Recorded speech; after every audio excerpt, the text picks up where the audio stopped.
प्यारे बच्चों, mathematics online class में आप सभी का स्वागत है। आज हम कक्षा 9th एक्सरसाइज 6.1 रेखाएं व कोण हल करेंगे। तो एक्सरसाइज की क्वेश्चन हल करने से पहले हम एक दो प्रमेय देखते हैं। प्रमेय एक है हमारा, सिद्ध करो कि यदि दो रेखाएं परस्पर प्रतिच्छेद करती हैं तो शीर्षाभिमुख कोण बराबर होते हैं। तो हमें क्या है, शीर्षाभिमुख कोण बराबर कैसे होता है ये बात सिद्ध करनी है। तो इन प्रमेय का प्रयोग हम क्या है एक्सरसाइज में करेंगे। तो उससे पहले हम क्या है ये प्रमेय सिद्ध करते हैं कि शीर्षाभिमुख कोण बराबर कैसे होते हैं। तो शीर्षाभिमुख कोण कौन से होते हैं? जब दो रेखाएं आपस में प्रतिच्छेद करती है तो क्या है, एक दूसरे के जो अपोजिट कोण है वो क्या होते हैं, शीर्षाभिमुख होते हैं। जैसे दी गई आकृति में क्या है, AOC कोण BOD इस कोण के शीर्षाभिमुख है, और दूसरा कोण शीर्षाभिमुख कौन सा है, AOD कोण, ये कोण क्या है, BOC कोण के शीर्षाभिमुख है। यानी कि ये कोण इसके शीर्षाभिमुख है और ये कोण इसके शीर्षाभिमुख है। तो इसको हम क्या है इस प्रमेय के माध्यम से सिद्ध करेंगे। तो आइए देखते हैं। तो सबसे पहले लिखेंगे, दिया है L और M, ये दो रेखाएं हैं L और M क्या है, ये परस्पर O पर प्रतिच्छेद करती है। और सिद्ध करना है हमें कोण AOC किस कोण के बराबर है, BOD इस कोण के, इन दोनों को क्या है बराबर करना है। ये शीर्षाभिमुख कोण है। दूसरा है AOD, ये कोण किसके बराबर करना है, BOC इस कोण के, ये भी शीर्षाभिमुख कोण है। तो इसमें शीर्षाभिमुख कोणों के दो युग्म है, दोनों को परस्पर क्या है बराबर सिद्ध करना है। तो सबसे पहले प्रमाण में लिखते हैं कि हम इस कोण को और इस कोण को लिखते हैं। तो सबसे पहले है AOC, कोण AOC जमा में कोण AOD, ये कोण और ये कोण इन दोनों का योग होगा 180 डिग्री।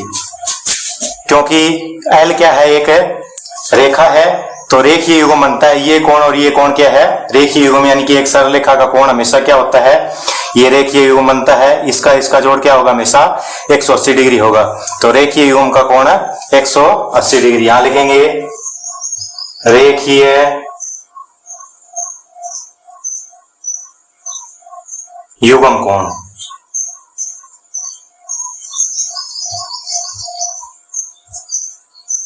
अब क्या है, हम कोण लेते हैं ये और ये, यानी कि AOD और दूसरा कोण BOD।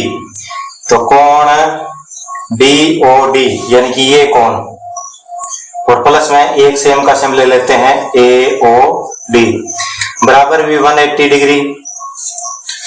ये कोण और ये कोण भी 180 होगा, क्योंकि क्या है ये M रेखा है, ये भी क्या है एक सीधी रेखा है, और ये क्या रेखीय युग्म बनता है। यहां लिख देंगे रेखीय युग्म कोण,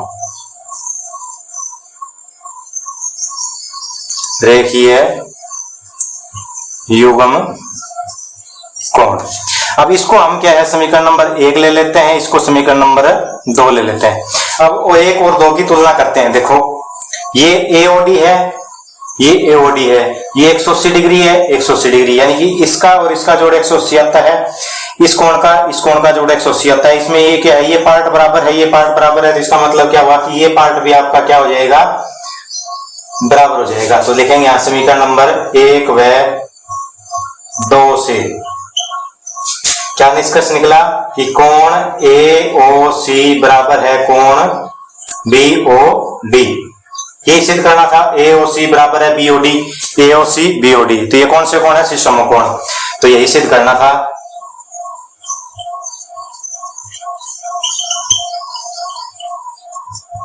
तो एक पार्ट सिद्ध हो गया। इसी प्रकार के हम क्या है ये कोण इसके बराबर सिद्ध कर सकते हैं। पहले क्या है ये और ये ले लेते हैं, फिर ये और ये लेके हम दो समीकरणों से बराबर कर सकते हैं इसी प्रकार। तो इसको सिद्ध करने की जरूरत नहीं, दूसरे को सेम की सेम प्रक्रिया दोहराई जाएगी। इसी प्रकार कोण AOD, दूसरा युग्म कौन सा है, ये है AOD, बराबर हो जाएगा कोण BOC के, ये कोण भी बराबर हो जाएंगे। तो इस प्रकार हम कह सकते हैं कि शीर्षाभिमुख कोण क्या है, बराबर होते हैं। तो लिख देते हैं इस प्रकार हम कह सकते कि शीर्षाभिमुख कोण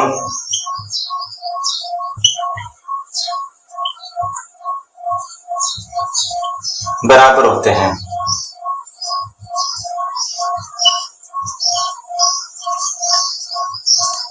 तो ये क्या है, हमारा प्रमेय सिद्ध हो जाता है कि शीर्षाभिमुख कोण बराबर होते हैं।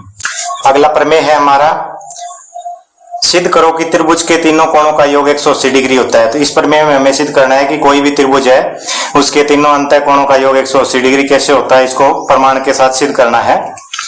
तो हम क्या है, एक त्रिभुज लेते हैं ABC, जिसमें क्या है तीनों कोण कैसे कैसे दे रखे हैं, 1 नंबर कोण, 2 नंबर कोण और 3 नंबर कोण दे रखे हैं।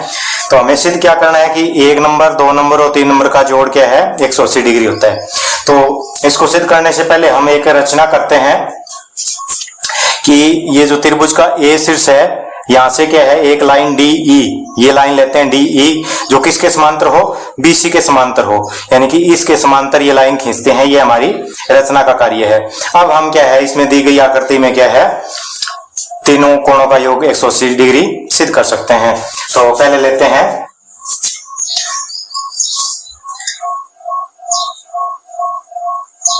आकृति अनुसार, सबसे पहले लेते हैं कोण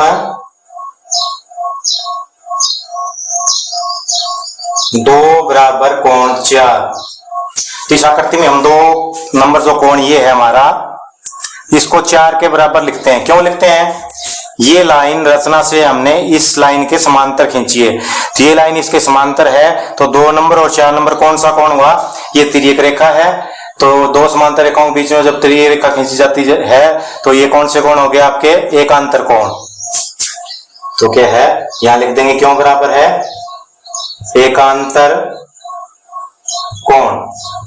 तो हमने पिछले वीडियो में बताया था एकांतर कोण कौन से होते हैं और कैसे बराबर होते हैं। तो ये क्या है, एकांतर कोण।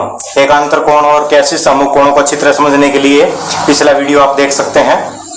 तो ये आ गया आपका एकांतर कोण, क्योंकि क्या है DE समांतर है BC के। अब क्या है, हम लिखते हैं कि कोण 3 बराबर कोण 5। ये 3 नंबर कोण है, ये 5 नंबर कोण है। ये लाइन इस लाइन के क्या है समांतर खींची थी हमने, ये तिर्यक लाइन है। तो ये इस ओर का कोण है, ये इस ओर का कोण है। तो क्या होगा, ये भी आपका एकांतर कोण हो गया। तो एकांतर कोण आपस में बराबर होते हैं। अब क्या है, हम लेते हैं कि कोण 1 जमा में कोण, पहले लिखते हैं कोण 4 जमा में कोण 1 जमा में कोण 5। ये 4 नंबर, 1 नंबर और 5 नंबर।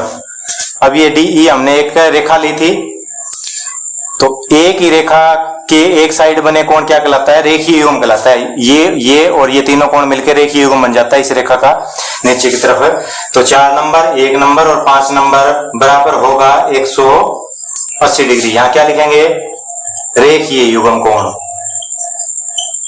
रेखीय युग्म कोण। तो कितने होते हैं रेखीय युग्म कोण का जोड़, 180 डिग्री होता है। 4, 1 और 5 का जोड़ 180 होगा। तो अब क्या है, 4 की जगह हम लिखते हैं कोण 2। 4 की जगह कितना लिख देते हैं, 2। क्यों, क्योंकि क्या है 4 और 2 क्या है बराबर है। तो 4 की जगह हमने क्या है 2 रख दिया, कोई फर्क नहीं पड़ेगा क्योंकि 4 और 2 बराबर है। जमा में कोण 1 का कोण 1 जमा में कोण 5 की जगह रिप्लेस कर देते हैं कोण 3, क्योंकि 5 और 3 भी बराबर है। हमने सिद्ध कर दिया बराबर 180 का 180। इस समीकरण में हमने क्या है 4 की जगह 2 रखा, 5 की जगह 3 रखा। क्यों रखा, क्योंकि ये बराबर सिद्ध कर दिया। ठीक है, इसके आगे क्या लिख देंगे, यहाँ क्योंकि में लिख देंगे, क्योंकि कोण 4 बराबर कोण 2 व कोण 5 बराबर कोण 3 सिद्ध है। ऊपर सिद्ध कर दिया हमने, तो इसकी जगह प्रयोग कर सकते हैं। तो अब क्या हुआ, इसका निष्कर्ष क्या निकला, कोण 1, कोण 2, 1 और 3। दो, एक और तीन कौन सी त्रिभुज के कोण है? त्रिभुज एबीसी के कोण है। तो अतः हमारा प्रमेय सिद्ध हो गया। अतः त्रिभुज के तीनों कोणों का योग 180 डिग्री होता है। तो